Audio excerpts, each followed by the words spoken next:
So by this time we are clear with acids and bases, their properties, and yesterday we discussed about the impact of pH also, the use of pH, how we use pH to understand about the strength of a particular acid or a base, right?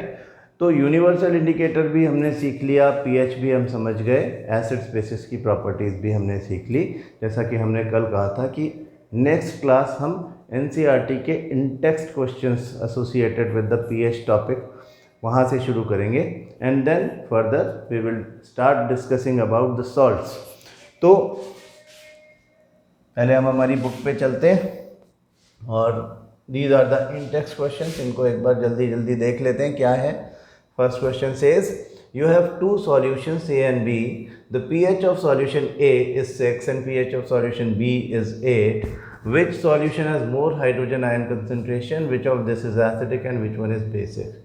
So as we have already discussed when we were discussing about pH, that higher the hydrogen ion concentration, lower will be the pH.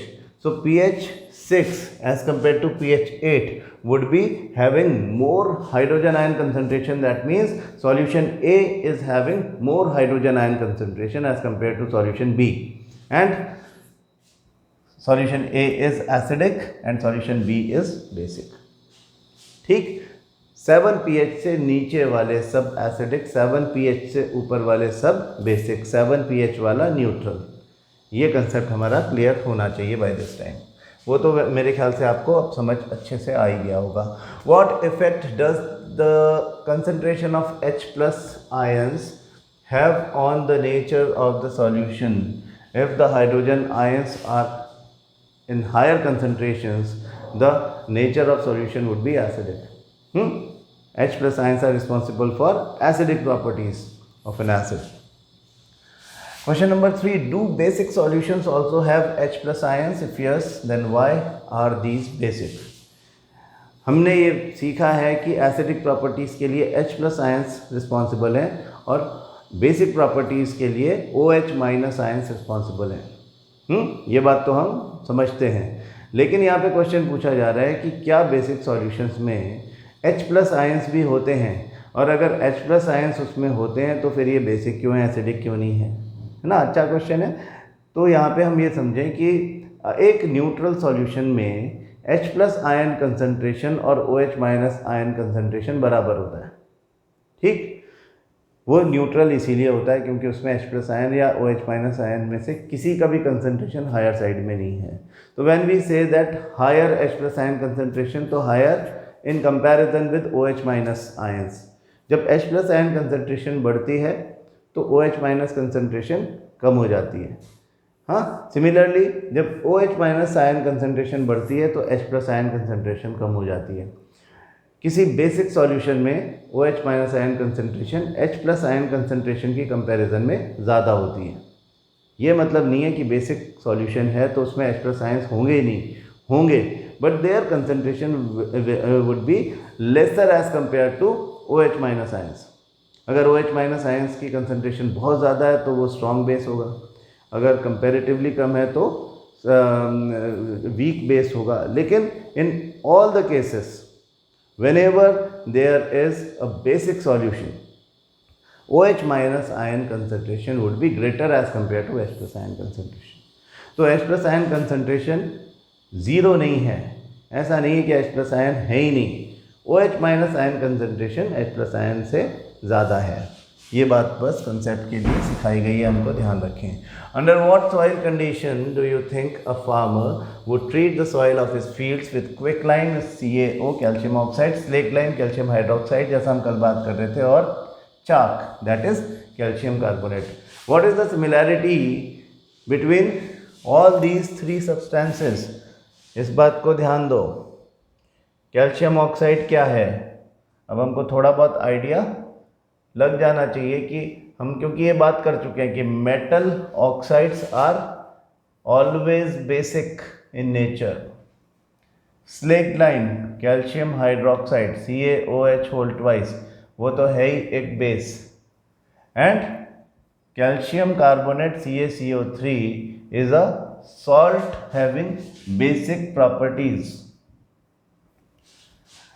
हाँ, calcium carbonate is a salt having basic property. तो इनको use किया जा सकता है for neutralization of acid present in the soil.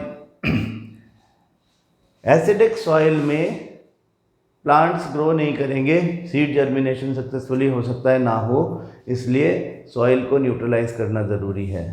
तो question पूछा गया है, under what soil condition do you think a farmer would treat the soil of his fields with these substances. तो हम बोलेंगे कि when the soil is acidic the pH of soil is less than 7.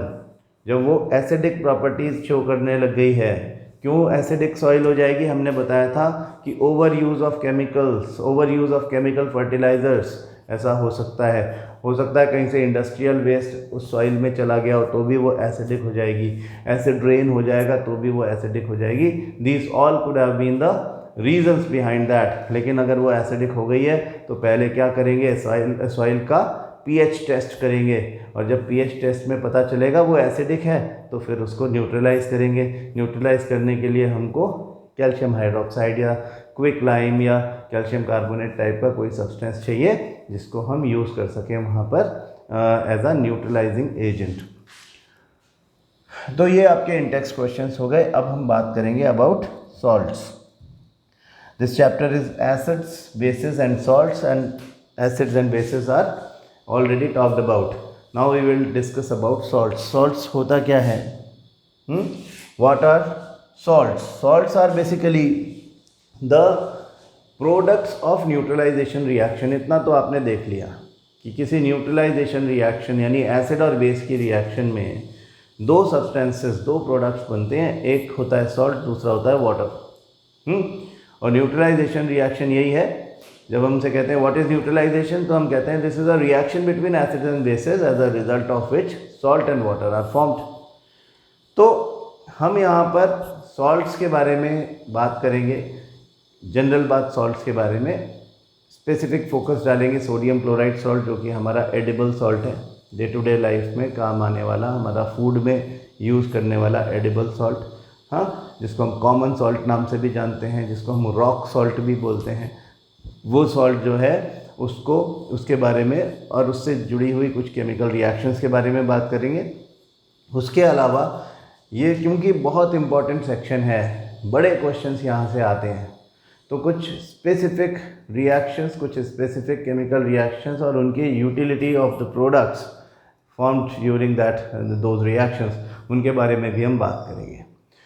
तो अगर हम salts के बारे में जनरल ओवरव्यू लें कि सॉल्ट क्या है, तो salts are the products of neutralisation reaction. Acid base की रिएक्शन का प्रोडक्ट है. अगर हम सॉल्ट फैमिलीज के बारे में बात करें तो salt families are actually named behind the positive और negative ions they possess. For example, positive ion है सोडियम Na+. तो ये Na+ जो है वो उससे बनने वाला सॉल्ट सोडियम क्लोराइड भी है, सोडियम कार्बोनेट भी है, सोडियम सल्फेट भी है.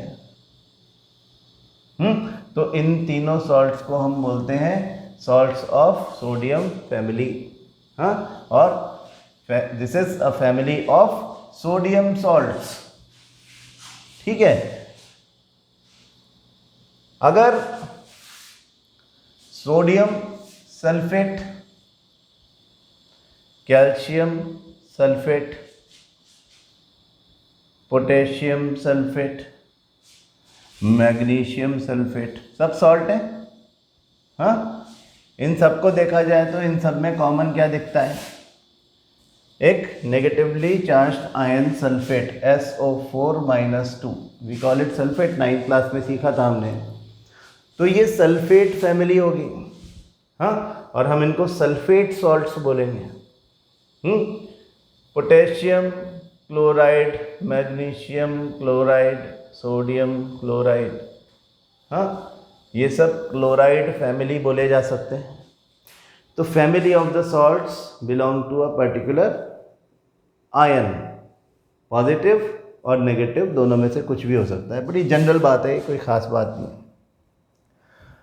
जब हम कहते हैं कि सॉल्ट्स जो हैं they are the products of neutralisation reaction between acids and bases, तो एक परसेप्शन ये बन जाता है कि acids are acidic, bases are basic, तो फिर सॉल्ट्स मस्ट बी न्यूट्रल, है ना। यानी कि जितने भी सॉल्ट्स होंगे वो सब न्यूट्रल होंगे, यानी उनकी पीएच जो है वो 7 होनी चाहिए, यानी वो एसिडिक या बेसिक नहीं हो सकते, ऐसा नहीं है। सॉल्ट्स न्यूट्रल होते हैं, लेकिन सॉल्ट्स एसिडिक और बेसिक भी हो सकते हैं। It depends upon the strength of the acids and bases, the relative strength of the acids and bases used to form a particular salt. For example, जो हमारा रॉक सॉल्ट है या जो हमारा सोडियम क्लोराइड है, हाँ, वो तो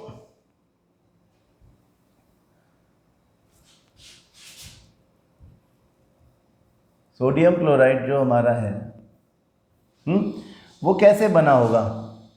अगर हम देखें न्यूट्रलाइजेशन रिएक्शन, तो पॉजिटिवली चार्ज्ड आयन के नीचे आप OH लिख दो, शॉर्टकट बता रहा हूँ आपको।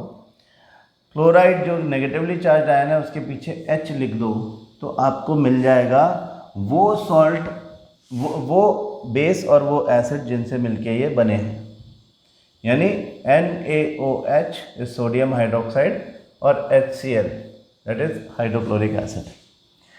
अब जो हम बात करते हैं रिलेटिव स्ट्रेंथ की, तो देखें कि we know that HCl is a strong acid and NaOH is a strong base. इसका pH 14 था, इसका pH 1 था, ठीक है। तो one of the strongest acids and strongest base हमारे पास है, उनका जब न्यूट्रलाइजेशन होगा तो जो सॉल्ट बनेगा सोडियम क्लोराइड वो न्यूट्रल होगा।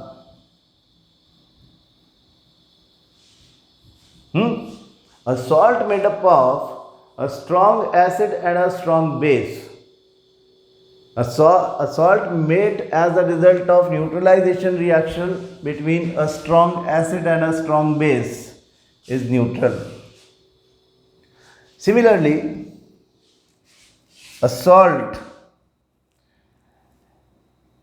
made as a result of neutralization reaction with a weak acid, समझो acetic acid CH3COOH is a weak acid, and a strong base sodium hydroxide.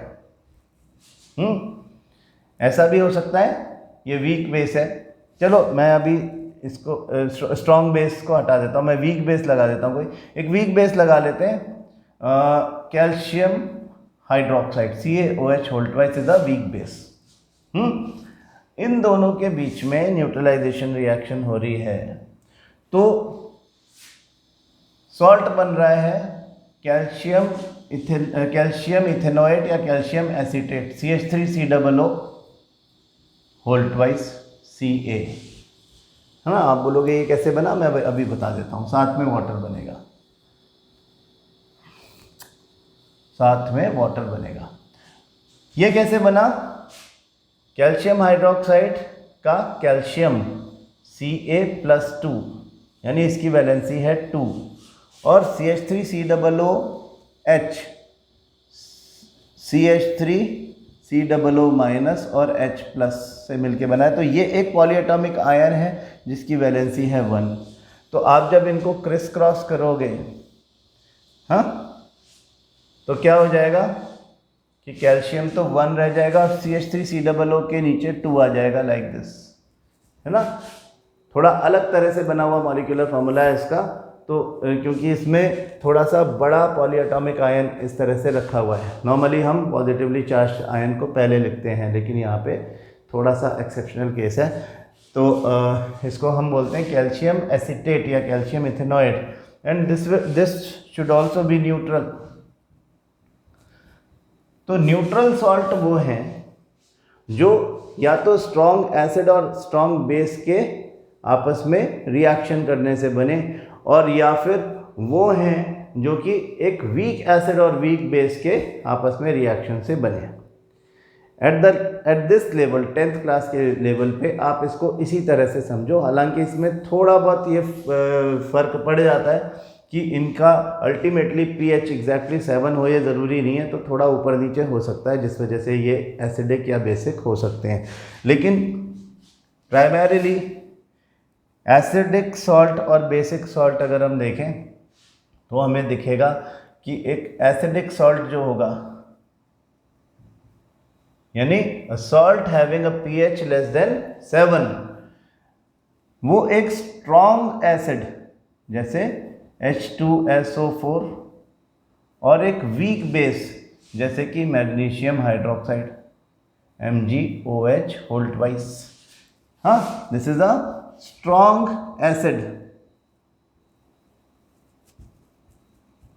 This is a weak base. इन दोनों की reaction होगी तो magnesium sulphate MgSO4 बनेगा, जो कि एक एसिडिक प्रॉपर्टी वाला सॉल्ट है। एक weak acid carbonic acid, carbonic acid is a weak acid. जिस समय हम बात कर रहे थे मिनरल एसिड्स की, उस समय हमने कार्बोनिक एसिड को एज एन एक्सेप्शन बताया था कि ये मिनरल एसिड होने के बावजूद स्ट्रॉन्ग एसिड नहीं है, ये वीक एसिड है। तो एक वीक एसिड जब रिएक्ट करता है एक स्ट्रॉन्ग बेस सोडियम हाइड्रोक्साइड से, तो सॉल्ट बनता है सोडियम कार्बोनेट Na2CO3। क्या प्रॉपर्टी इसकी होनी चाहिए? This is strong base, this is weak acid, तो दिस इज बेसिक सॉल्ट।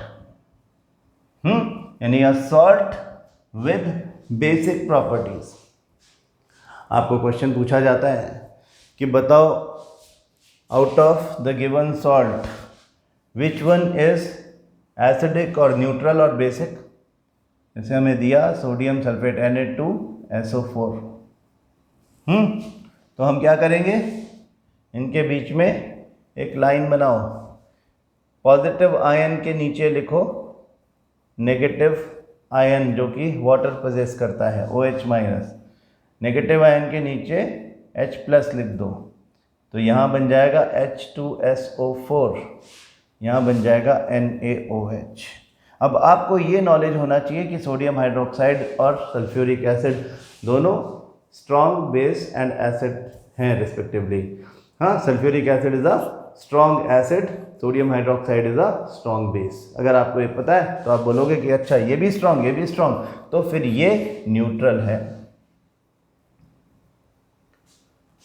ठीक है। या कैल्शियम कार्बोनेट CaCO3, फिर लाइन बनाया, यहाँ पे OH लिख दिया, यहाँ पे H लिख दिया। देखो कैल्शियम हाइड्रोक्साइड और H2CO3, this is a weak base, this is a weak acid, weak and weak neutral. हाँ, कर सकते हैं ना ये सब। तो सॉल्ट्स केवल न्यूट्रल होंगे ये ज़रूरी नहीं है, वो न्यूट्रल हो भी सकते हैं और वो एसिडिक या बेसिक भी हो सकते हैं। It all depends upon the relative strength of the acids and bases used to neutralise each other. Neutralisation reaction में जो एसिड्स और बेसिस यूज़ किए गए उनकी रिलेटिव स्ट्रेंथ पर डिपेंड करता है कि बनने वाले सॉल्ट का क्या नेचर होगा, वो एसिडिक होगा, बेसिक होगा या न्यूट्रल होगा। ये बात आपको समझ में आ गई होगी। अब एक छोटी सी बात करेंगे सोडियम क्लोराइड के बारे में। Sodium chloride is the common salt, और मैं ये समझता हूँ कि यहाँ पे जो बातें एनसीईआरटी में लिखी हुई हैं, they are very important from examination point of view. जो बात हमने अभी अभी सीखी है, अभी अभी पढ़ी है, वो तो ये है कि salts of a strong acid and a strong base are neutral with pH value of 7. On the other hand, salts of a strong acid and weak base are acidic with pH value less than 7, and those of a strong base and weak acid are basic in nature with pH value more than 7. ठीक है, तो मैंने आपको थोड़ा illustrations के साथ में, examples के साथ में इसलिए बताया क्योंकि कई बार ये चीज़ थोड़ी सी अवॉइड हो जाती है और क्वेश्चन एग्जाम में आ जाता है तो हमें लगता है कि ये आउट ऑफ सिलेबस आ गया, जबकि उन्होंने यहाँ पे शॉर्ट में हमको ये बात बता दी है। अब ये काम हमारा है, टीचर्स का है कि वो ठीक से इस चीज़ को समझा दें।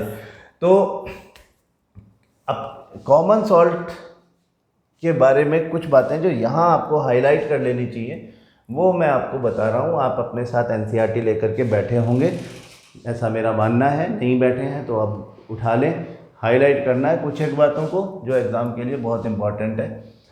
तो this is the salt, sodium chloride की बात हो रही है, that you use in food.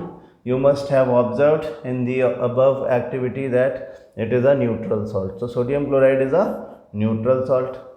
Sea water contains many salts dissolved in it. Sodium chloride is separated from these salts.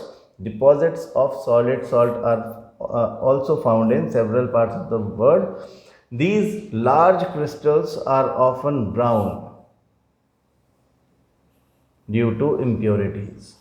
This is called rock salt. हाँ, हम इसको rock salt बोलते हैं। मैं आपको दिखा देता हूँ कि रॉक सॉल्ट जो होता है वो ब्राउन इन कलर होता है ना। इसको इधर कर देते हैं। हाँ, ये थोड़ा ब्राउनिश हो जाता है, लेकिन एक्चुअली रॉक सॉल्ट जो है वो वाइट है।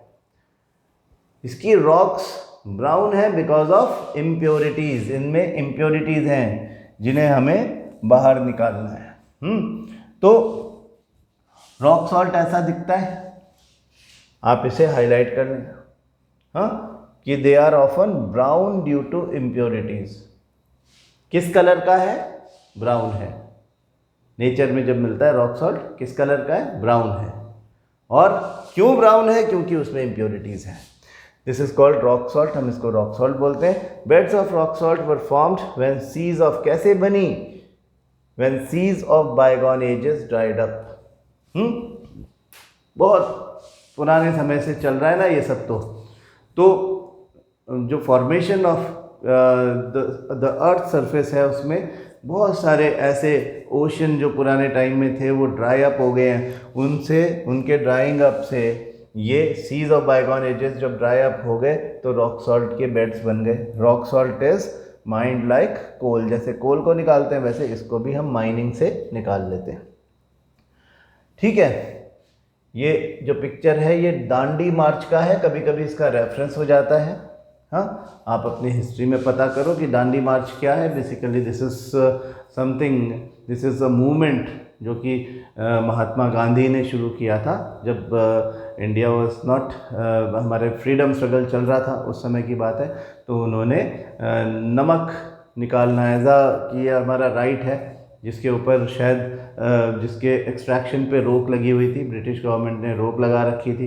तो इन्होंने लोगों को एक साथ जा कर के बेसिकली यूनाइट करने के लिए और मोबिलाइज़ करने के लिए और उनको फ्रीडम स्ट्रगल का हिस्सा बनाने के लिए उन्होंने बहुत सारे लोगों को अपने साथ लिया और वहाँ पर जा कर के उन्होंने दांडी वॉज द प्लेस जहाँ से ये मार्च शुरू हुआ उनका, इसलिए इसको दांडी मार्च बोलते हैं।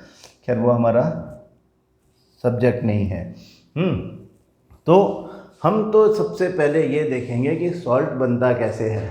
हाँ, ओशन से सॉल्ट किस तरह से एक्सट्रैक्ट किया जाता है, रॉक सॉल्ट किस तरह से एक्सट्रैक्ट करते हैं, प्रोसेस कैसे करते हैं, फिर उसकी पैकिंग कैसे होती है, ये सारी बातें हम सीखेंगे, है ना। तो देखो कि ऐसे तो हमको थोड़ा बहुत आइडिया है कि कैसे सॉल्ट बनता है, उसको हम छोटी क्लासेस में पढ़ चुके हैं। लेकिन ये हमको पता है कि इसे पानी को हमें सुखाना पड़ेगा पहले तो। हाँ, तो पानी जो होता है वो बेसिकली जहाँ भी है, जहाँ भी आपको सॉल्ट मिल सकता है, वहाँ पे जो सोर्स होता है उस पे हम ड्राई कर देते हैं उस पानी को रोक करके, और उसके इवापोरेशन से और क्रिस्टलाइजेशन की प्रोसेस से हम उसको क्लीन करने का काम करते हैं। हाँ, फिर उनको इस तरह से अलग कर दिया जाता है, जैसे जैसे पानी कम हो जाता है तो अलग करके, और फिर मैनुअली उनको इकट्ठा करके, और जो लेबरर्स होते हैं, जो मजदूर होते हैं, वो उसको लेकर के चले जाते हैं। तो ये नमक के आप देखो इस तरह से ढेर लगा रखे हैं उन्होंने, फिर वो सेपरेट करते हैं उनको क्लीन करते हैं, उसको फिर क्रश करते हैं, उसको पीस देते हैं, बारीक कर देते हैं, इसके ऊपर प्रेशर लगाया जाता है जिससे वो बारीक हो जाता है। हाँ, फिर क्या होगा कि उनको क्लीन किया जाता है पानी से भी, और डिफरेंट वेज में उनमें से इम्प्योरिटीज़ निकाली जाती है। हाँ, तो जो स्लरी होती है, जो कि हमारा जो इम्प्योरिटीज़ तो निकल जाती है, और जो स्लरी में जो होता है वो धुल करके साफ़ हो करके सॉल्ट आ जाता है। इस सॉल्ट को फर्दर पानी से अलग किया जाता है, सुखाया जाता है बाय सेंट्रीफ्यूगेशन। ये सेंट्रीफ्यूज मशीन है जो घूमती है, और आपने 9th क्लास में सेंट्रीफ्यूगेशन प्रोसेस पढ़ा था ऑफ सेपरेशन। उस सेंट्रीफ्यूगेशन प्रोसेस से इसका पानी निकाल दिया जाता है, तो ये काफ़ी हद तक पानी निकल जाता है, और फिर उसके बाद इसमें ये आयोडीन मिलाया जा रहा है। This is called iodine. अब यहाँ पे हमसे क्वेश्चन पूछा जाता है, आयोडाइज्ड सॉल्ट, हाँ, क्यों आयोडीन मिलाया गया? कंट्रोल एंड कोऑर्डिनेशन चैप्टर पढ़ेंगे तो वहाँ पे भी हम ये बात करते हैं। आयोडीन जो है वो एक नॉन मेटल एलिमेंट है, जिसकी बड़ी इंपॉर्टेंस हमारी बॉडी में ये है। ये बहुत छोटी क्वांटिटी में, बहुत कम क्वांटिटी में चाहिए होता है हालांकि हमको, लेकिन इसका एक बहुत इम्पॉर्टेंट पार्ट ये है कि हमारा जो थायराइड ग्लैंड है, उसमें जो हार्मोन बनता है थायरॉक्सिन, उसके फॉर्मेशन में आयोडीन इज़ रिक्वायर्ड। अगर आयोडीन नहीं हुआ हमारे फूड में, तो फिर हमें थायरॉक्सिन बनना बंद हो जाएगा। और थायरॉक्सिन का काम है हमारी बॉडी का मेटाबॉलिज्म रेगुलेट करना, जो कार्बोहाइड्रेट्स का, प्रोटीन्स का और फैट्स का मेटाबॉलिज्म है उसको रेगुलेट करना। तो iodine is important, but important thing is कि आयोडीन हमारे किसी भी फूड में होता ही नहीं है। हाँ, हम जो भी चीज़, चाहे हम डिफरेंट टाइप्स ऑफ फ्रूट्स खा लें, चाहे वेजिटेबल्स खा लें, चाहे और भी कुछ पल्सेस खा लें, चाहे जो मर्जी ग्रेन्स खा लें, किसी में भी आयोडीन क्योंकि नहीं है, वो नेचुरल फूड का पार्ट ही नहीं है, तो इसलिए उसको हम सॉल्ट में आर्टिफिशियली मिला करके देते हैं। तो आप देखें कि बहुत सारा सॉल्ट जा रहा है और ड्रॉप बाय ड्रॉप करके यहाँ से आयोडीन गिर रहा है। तो इसका मतलब आयोडीन जो है उसको बहुत ज़्यादा क्वांटिटी में नहीं डाला जाता है, बहुत थोड़ी क्वांटिटी में आयोडीन होता है, and that is sufficient for us. तो अब ये सॉल्ट आयोडाइज्ड सॉल्ट हो गया। फिर उसके बाद हम इसमें से, अभी भी ये थोड़ा सा गीला है, हाँ, आयोडाइज हो गया है, ड्राई भी वैसे तो कर लिया गया है, लेकिन इसमें थोड़ा गीला ये रहता है, तो एक ड्रायर होता है बड़ा, हाँ, उस ड्रायर में इसको हम सुखा लेते हैं, और फिर उसके बाद इसको सॉर्टिंग करते हैं। अभी भी इसके कोई ग्रेन्स छोटे, कोई ग्रेन बड़े, तो इसको वाइब्रेटर पे रखा जाता है। एक वाइब्रेटिंग प्लेटफॉर्म होता है, उससे अलग अलग साइज़ में ये अलग अलग हो जाता है, और फिर इसके बाद इसको बैग्स में भरते हैं, और अलग अलग as per the requirement of the purchaser, जो खरीद रहा है, इसको पैक किया जाता है इन द बैग्स। जो छोटा बैग है वो इस तरह से पैक करते हैं, और बड़े बैग्स को जैसा आपने देखा पैक करते हैं। तो this is how the salt is extracted from the source, then it is processed, and then it is packed and dispatched to the shops, जहाँ से हम उसको खरीदते हैं।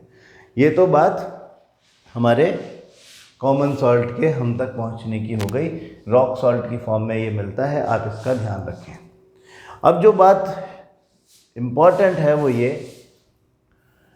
कि सॉल्ट्स जो है वो हमारे एग्ज़ाम के लिए किस तरह से इम्पॉर्टेंट है।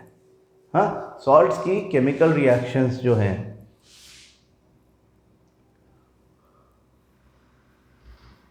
वो मैं आपको पहले ब्रीफ कर दूं। Number 1, chlor alkali process. ये एक केमिकल रिएक्शन है जिसमें हम सोडियम क्लोराइड के एक्वस सॉल्यूशन का, जिसे हम ब्राइन बोलते हैं, इलेक्ट्रोलिसिस करते हैं और 3 सब्सटेंसेस मिलते हैं हमको, hydrogen gas, chlorine gas and sodium hydroxide, हाँ, कॉस्टिक सोडा। तो क्लोर एल्कली प्रोसेस बड़ा important examination point of view से है, जनरली इस पे बड़ा क्वेश्चन बनता है।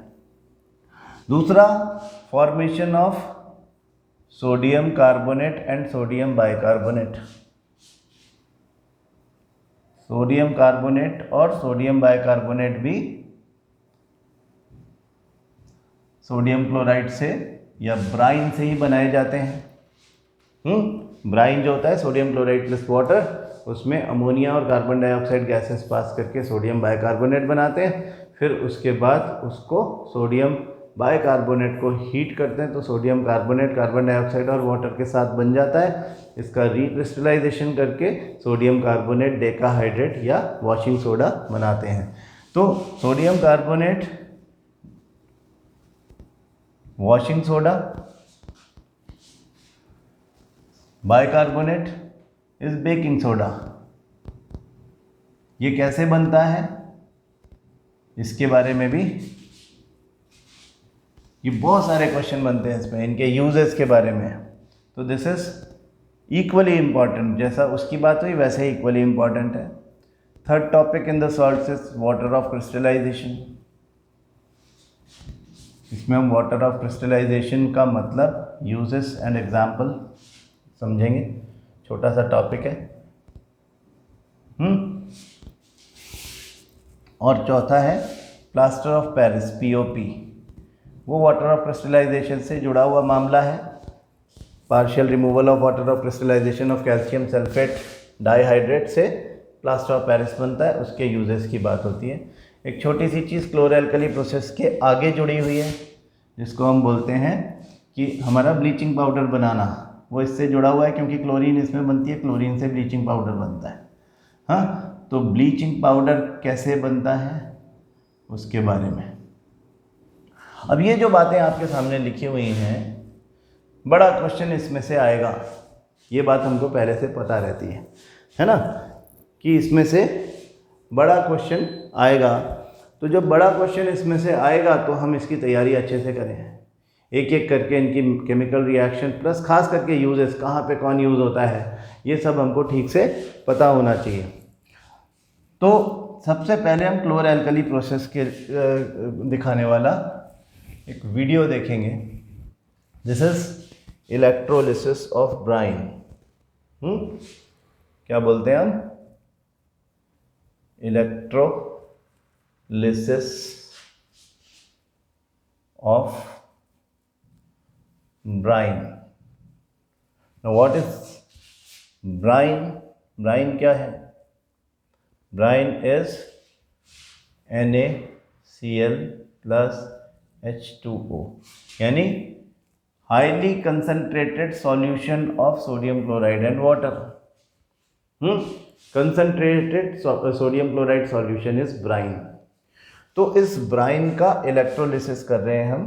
यहाँ पे हमने कार्बन इलेक्ट्रोड्स लगाए हुए हैं, ये पॉजिटिव टर्मिनल से जुड़ा हुआ है तो हम इसको एनोड बोलते हैं, जो नेगेटिव टर्मिनल से जुड़ा होता है उसको हम कैथोड बोलते हैं। तो जब सोडियम क्लोराइड का वाटर के साथ में जो मिक्सचर है ब्राइन, उसका जब इलेक्ट्रोलिसिस होता है तो हाइड्रोजन आयन अलग, क्लोराइड आयन अलग हो जाते हैं, सोडियम आयन अलग हो जाते हैं, हाइड्रोक्साइड आयन अलग हो जाते हैं, है ना। वाटर में आयन्स हैं H+ OH-, सोडियम क्लोराइड के आयन बनते हैं Na+ और Cl-। तो डिफरेंट पॉसिबिलिटीज़ हैं। आप समझो कि H+ आयन्स हैं वो तो नेगेटिवली चार्ज कैथोड की तरफ अट्रैक्ट होंगे और हाइड्रोजन गैस बन जाएगी। इसी तरह क्लोराइड आयन्स एनोड के पास जाएंगे, क्लोरीन गैस बन जाएगी। सोडियम और हाइड्रोक्साइड आयन्स आपस में कंबाइन होकर के NaOH या सोडियम हाइड्रोक्साइड बना लेंगे। ये 3 चीज़ें इस तरह से इसमें बन जाएंगी। और तीनों के अलग अलग यूजेस क्या हैं, हमारी NCERT में क्या क्या बातें लिखी हुई हैं, वो भी अगर आपको ठीक से पता है तो आपका ये टॉपिक पूरी तरह से तैयार है। तो यही बातें हम यहाँ पे देखते हैं कि ब्राइन जो है उसका इलेक्ट्रोलिसिस हो रहा है। उसके लिए हमने कार्बन इलेक्ट्रोड्स ले लिए हैं। सोडियम क्लोराइड में Na+ और Cl- आयंस हैं, sodium ion and chloride ions बोलते हैं इनको। वाटर में H+ एंड OH- या हाइड्रोक्साइड या हाइड्रोक्सिल आयंस हैं। और ये 4 आयंस जो हैं इनको एक इलेक्ट्रोलिटिक सेल में रखा हुआ है और इलेक्ट्रोलिसिस करवाया जा रहा है। तो क्या होगा कि hydrogen gas and chlorine gas किस तरह से बनेगी वो हम समझें। ये बात हमको अगर पता चल गई कि एनोड पर क्लोरीन गैस और कैथोड पर हाइड्रोजन गैस बनेगी, तो वो क्या हुआ है, वो सिंपली ये हुआ है कि जो आयंस थे सॉल्यूशन में उनमें से positively charged ions H+ ions जो होंगे वो नेगेटिव साइड पे नेगेटिवली चार्ज्ड पॉजिटिव साइड पर चले जाएंगे। अब ये क्लोराइड आयंस हैं, क्लोराइड आयंस पे नेगेटिव चार्ज क्यों है ये बात आपको अब तक पता चल गई होगी, समझ में आ गई होगी कि जो क्लोराइड आयन है उसके ऊपर नेगेटिव चार्ज इसलिए है क्योंकि उस पर इलेक्ट्रॉन का सरप्लस है, एक्स्ट्रा इलेक्ट्रॉन उसके ऊपर आ गया हुआ है। तो जो एक्स्ट्रा इलेक्ट्रॉन या क्लोराइड आयन इस पर है तो ये अपना इलेक्ट्रॉन दे देगा इसको, इस इलेक्ट्रोड को जिसे हम एनोड बोल रहे हैं उसको इलेक्ट्रॉन डोनेट कर देगा और खुद एटम बन के दो एटम मिलकर के और क्लोरीन गैस बना देंगे, है ना। Cl2 क्लोरीन का मॉलिक्यूल है।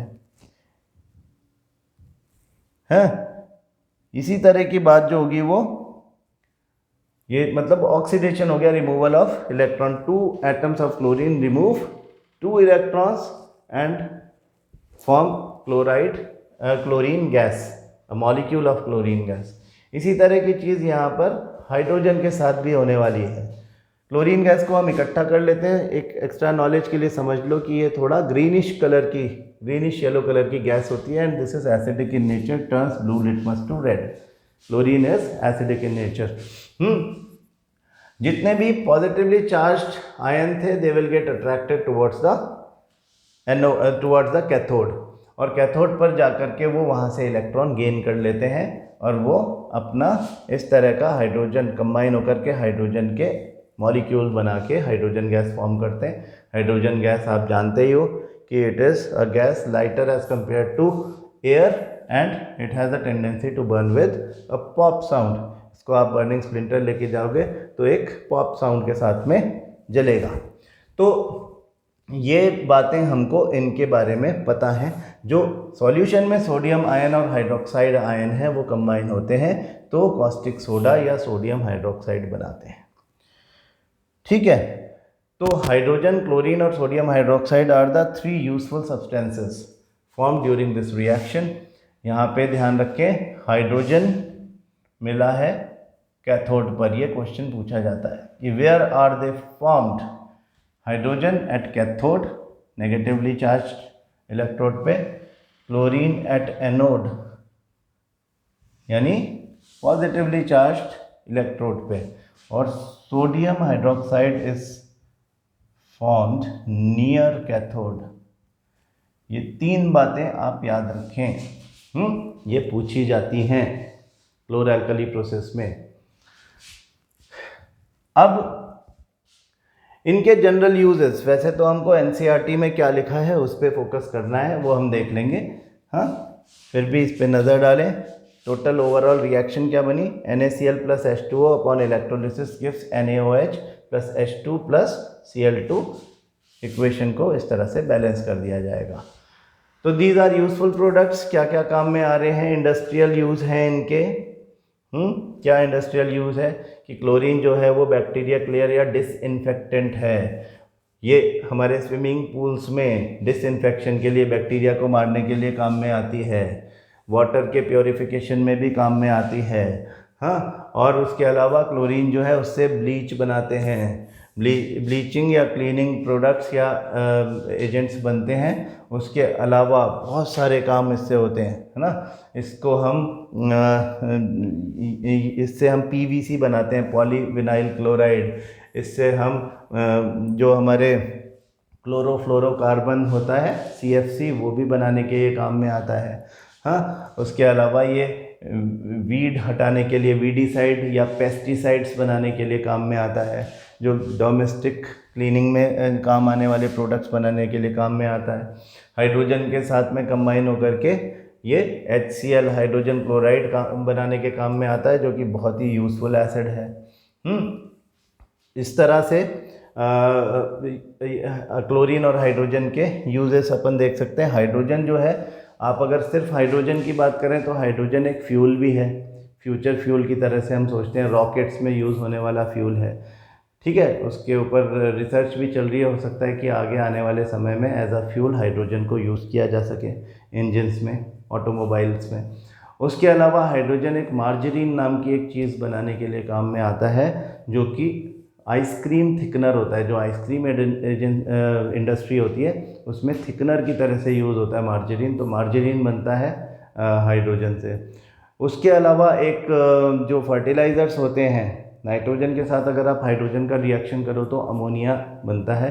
अमोनिया एक नाइट्रोजीनस सब्सटेंस है, आप जानते हो, और ये यूज़ होता है फर्टिलाइज़र्स बनाने में। तो फर्टिलाइज़र्स इंडस्ट्री में हाइड्रोजन का यूज़ है। सोडियम हाइड्रोक्साइड जो है वो मेटल्स के डीग्रीसिंग में काम में आता है। अपार्ट फ्रॉम दैट, जो सोडियम हाइड्रोक्साइड है वो क्लीनिंग एजेंट की तरह से भी काम में लेते हैं हम। सोडियम हाइड्रोक्साइड जो होता है वो जैसा हम कह रहे थे कि डीग्रीसिंग ऑफ मेटल्स, जो मेटल्स को जहाँ पे आप एसिड यूज़ नहीं कर सकते साफ़ करने के लिए, वहाँ पे यूज़ करते हैं। ड्रेनेज को क्लीन करने के लिए आप सोडियम हाइड्रोक्साइड, क्योंकि ये भी स्ट्रॉन्ग एंड कॉस्टिक एजेंट है, तो इसका भी करोजिव नेचर है, तो इसे उस तरह से यूज़ करते हैं। सोप इंडस्ट्री में काम में आता है, क्योंकि सोडियम आयन मिलता है हमको इससे, तो सोप इंडस्ट्री में सोडियम हाइड्रोक्साइड यूज़ किया जाता है सोप बनाने के लिए। सैपोनिफिकेशन रिएक्शन में इसको हम काम में लेते हैं। जब हम कार्बन चैप्टर पढ़ेंगे तो वहाँ पे सैपोनिफिकेशन रिएक्शन में इस बात को याद करेंगे। This is a very important use of sodium hydroxide. तो चलें देखें कि हमारी बुक में इनके यूजेस के बारे में क्या लिखा है। ये आपको बहुत ढंग से याद रखना है। रिएक्शन तो ठीक है, इजी है, सारी बातें जो हमने कर ली, इस चीज़ को याद कर लो जो यहाँ पे दिखाया गया है। हाँ, कि क्लोरो एल्कली प्रोसेस में ब्राइन का इलेक्ट्रोलिसिस हुआ, और कैथोड पर हाइड्रोजन, एनोड पे क्लोरीन और सोडियम हाइड्रोक्साइड नियर कैथोड मिल गया। तो यूज़ ऑफ हाइड्रोजन फ्यूल्स, जैसा हमने कहा कि ये फ्यूचर फ्यूल तो है ही, तो फ्यूल्स, देन मार्जरीन जो हमने कहा था आइसक्रीम थिकनर होता है, अमोनिया फॉर फर्टिलाइजर्स, ये तीन बातें आपने याद रखनी है। क्लोरीन वाटर ट्रीटमेंट प्लांट, मतलब वहाँ पे वाटर ट्रीटमेंट यानी कि क्लीनिंग में, अब वो चाहे ड्रिंकिंग वाटर का वाटर प्योरीफिकेशन प्लांट हो वहाँ पे यूज़ करना हो, या फिर आपको स्विमिंग पूल में करना हो। स्विमिंग पूल्स बैक्टीरिया मतलब डिसइंफेक्टेंट है ये। PVC पॉलीविनाइल क्लोराइड जो कि आपके इंसुलेटर्स हैं इलेक्ट्रिसिटी वायर के, डिसइंफेक्टेंट लिखा है वही है। CFC chlorofluorocarbon. पेस्टिसाइड्स, हाँ, पेस्टिसाइड्स मतलब जो पेस्ट को, इंसेक्ट पेस्ट को मारने के लिए खास करके एग्रीकल्चर में यूज़ किया जाता है। Sodium hydroxide degreasing of metals, soaps and detergents, paper making, artificial fibre बनाने के काम में आता है। इन दोनों को मिला करके ब्लीच बना लिया है। वो ब्लीच हाउस होल्ड ब्लीच है, ब्लीचिंग फैब्रिक को टेक्सटाइल इंडस्ट्री में ब्लीच यूज़ किया जाता है फैब्रिक को ब्लीच करने के लिए। हाइड्रोक्लोरिक एसिड, ब्लीच का मतलब क्या होता है आपको पता है? ब्लीच एक वर्ड यूज़ हो रहा है, हाँ, ब्लीच का मतलब ये मत समझ लेना आपकी सफाई है, हाँ। ब्लीच जो होता है वो बेसिकली कलर उड़ाने वाला, तो हम ड्राई क्लीनिंग में भी यूज़ करते हैं, हाँ। कलर उड़ाना मतलब क्या कि बहुत फास्ट कलर होगा उसको भी गायब कर देगा, ब्लीचिंग का मतलब वो है। तो हम ब्लीचिंग पाउडर यूज़ करते हैं ड्राई क्लीनिंग में, वो भी बेसिकली इनके हेल्प से ही बनता है, क्लोरीन की हेल्प से ही बनता है। ब्लीचिंग पाउडर इज दिस, ठीक है ना। खैर ब्लीचिंग पाउडर की बात करेंगे, लेकिन हाइड्रोक्लोरिक एसिड के यूजेस भी देख लो अलग से। क्लीनिंग स्टील, अमोनियम क्लोराइड बनाने के लिए काम में आता है, मेडिसिन्स बनाने के काम में आता है, कॉस्मेटिक्स बनाने, ये सब यूजेस आपको याद रखने हैं, हाँ, कि ब्लीच क्या काम आ रहा है, HCl क्या काम आ रहा है, क्लोरीन के यूजेस, NaOH के यूजेस, ये क्वेश्चंस हैं, ये ट्रू क्वेश्चंस जो आपको मार्क्स देंगे ये हैं, इनको आपने भूलना नहीं कभी, ठीक है ना। तो ये बेसिकली बातें हैं जो कि आज हमने सीखी सॉल्ट के बारे में, सॉल्ट्स की नेचर, एसिडिक बेसिक प्रॉपर्टीज़ के बारे में। आपने देखा कि सॉल्ट किस तरह से प्रोसेस होता है, सॉल्ट की इंपॉर्टेंस क्या है, रॉक सॉल्ट क्या होता है, उसकी प्रॉपर्टीज़ किस तरह की होती हैं, और पहला रिएक्शन देखा हमने जिसको हम कह रहे हैं क्लोर एल्कली प्रोसेस, दिस वन, है ना। तो क्लोर एल्कली प्रोसेस, उससे बनने वाले जो प्रोडक्ट्स हैं उन प्रोडक्ट्स के अलग अलग यूजेस। कल हम ब्लीचिंग पाउडर से बात अपनी शुरू करेंगे, and then subsequently we will go into the reaction that is sodium carbonate sodium bicarbonate formation, यानी washing soda and baking soda and their uses. बहुत सारे क्वेश्चन उसमें से भी बनते हैं, ठीक है। तो इसको आप अच्छे से पढ़ लो, ये चैप्टर अब फिनिश होने वाला है। आप इसको बहुत ढंग से पढ़ लो, और छोटी छोटी बातें बहुत सारी हैं जो कि आपको बिल्कुल भी भूलना नहीं चाहिए। बाकी बातें कल की क्लास में है। Thank you.